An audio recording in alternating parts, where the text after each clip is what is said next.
Hey everybody, welcome to the tax show for people who owe. I'm Dave. And I'm Phil.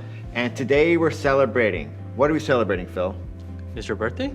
No, Phil. We're celebrating on behalf of the IRS. Why?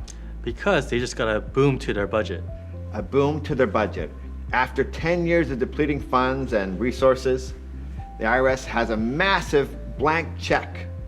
Not necessarily blank, but worth $80 billion, Phil. What does that mean to the IRS? It means a lot of things. On the news lines, you'll hear 80 some odd thousand employees, right? Army of auditors. Yeah. But it's actually not just the people and staffing that they're addressing, but infrastructure, technology, and people, not just to enforce taxes, but also to service taxpayers as well. Yeah, so all the news you're probably hearing is about the 87,000 agents running the streets, pounding on doors with guns. Is that gonna happen? Certain agents do have guns, but that's definitely not the case here.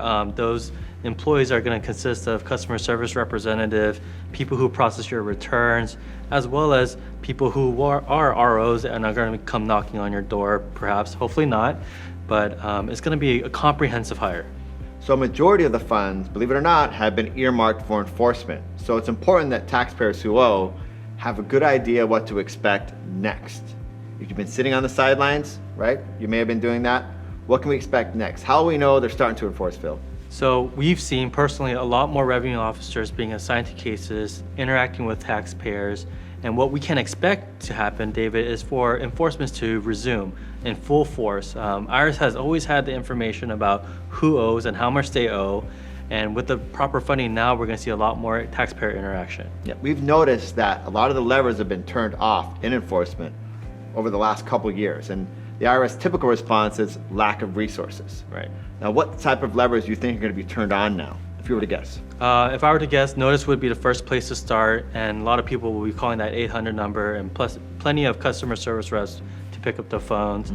But more importantly, I think it all starts with assessment. So, and there's a grain of truth that auditors are a big part of this, because enforcement means assessing the tax and also collecting it. Got it. So we can expect potentially more audits. Now, Correct. there's some specific provisions in the Inflation Reduction Act that limit the IRS ability and want to hone in on certain criteria. What are some of that criteria they've been asked to hone in on? So a magic number we've been hearing thrown around is the $400,000 of AGI. And I think IRS is really trying to go over those high net worth non-filers and make sure that they also are participating in the US tax system.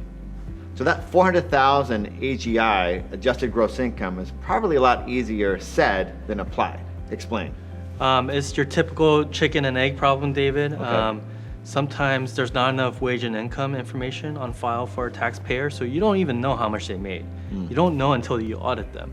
Got it. Right? So on paper, this taxpayer might have zero income, but in reality, they might be clearing over $1 million in gross receipts. So, Understand. So a you lot of have it's- to audit to figure out where they fall on that AGI scale. So you think a lot of it's unreported and they have to look and grab the information to actually know, is this person above or below the threshold? Got it. And I'm assuming if they're under the $400,000 threshold and they find income, they're not just going to walk away, right? No, if you owe taxes because you earned income, you owe taxes. Got it. Okay, now let's hone in on some of the information or tools or new tools the IRS has to hone in on enforcement and find income that may not be reported. What do you think is going to happen? So there's a lot of other things going on in conjunction with this bill. We already know that there's going to be a new 1099K threshold, right, for those Venmo payments for goods and services or Cash App.